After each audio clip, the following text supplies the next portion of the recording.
அஸ்ஸலாமு அலைக்கும் வரஹ்மத்துல்லாஹி வபரகாத்துஹு. தினமும் ஒரு தெளிவு. முஃமின்களுக்கு சிறப்பான ஒரு பாக்கியம் வழங்கப்பட்டிருக்கிறது என்று கூறுகிறார்களே, அது என்ன என்று ஒரு கேள்வி கேட்கப்படுகிறது. அன்பிற்குரிய அல்லாஹுவின் நல்லடியார்களே, ஒருவர் முஃமினாக இருப்பதே மிக பெரும் பாக்கியம். இதை முதலில் நாம் விளங்கி கொள்ள வேண்டும்.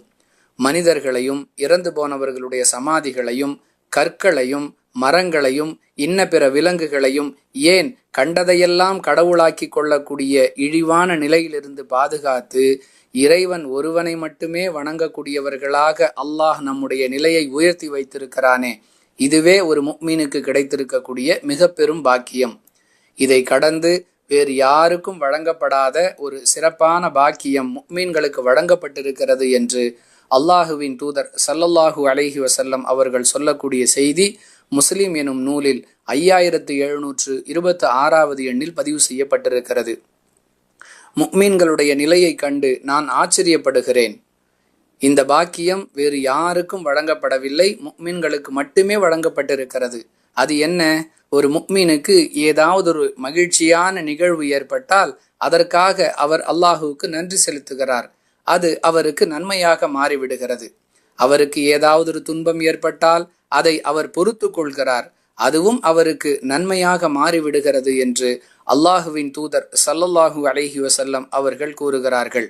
அன்பிற்குரிய சகோதர சகோதரிகளே, எது நடந்தாலும் அது அல்லாஹுவின் நாட்டப்படி நடக்கிறது என்று பொருந்தி கொள்ளக்கூடிய இந்த தன்மை முஃமின்களை தவிர வேறு யாருக்கும் வழங்கப்படவில்லை. இதுவே மிகச்சிறந்த பாக்கியம் என்று அல்லாஹுவின் தூதர் அவர்கள் கூறுகிறார்கள். யாருக்கு இந்த பாக்கியம் வழங்கப்படவில்லையோ அவர் தனக்கு சந்தோஷமான நிகழ்வு ஏதாவது ஏற்பட்டால் உடனே தலைகணம் பிடித்து ஆடுகிறார்.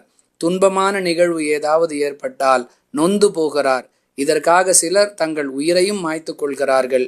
இப்படிப்பட்ட நிலைமைகளில் இருந்து அல்லாஹ் நம்மை பாதுகாத்திருக்கிறானே, இதுவே நமக்கு கிடைத்திருக்கக்கூடிய மிக பெரும் பாக்கியம் என்று அல்லாஹுவின் தூதர் அவர்கள் கூறுகிறார்கள். எனவே எது நடந்தாலும் அது அல்லாஹுவின் நாட்டப்படி நடக்கிறது என்ற அடிப்படையில் நல்ல விஷயங்களுக்காக அல்லாஹுவுக்கு நன்றி செலுத்துவது, கவலையான விஷயங்கள் ஏற்பட்டால் அதை அல்லாஹுக்காக பொறுத்து கொள்வது, இந்த பண்பை நமக்குள் நாம் உருவாக்கி கொள்ள வேண்டும். இதுவே அல்லாஹ் நமக்கு வழங்கி இருக்கும் மிக பெரும் பாக்கியம். வாஹிர் தஅவானா அனில் ஹம்துலில்லாஹி ரப்பில் ஆலமீன். அஸ்ஸலாமு அலைக்கும் வரஹ்மத்துல்லாஹி வபரகாத்துஹு.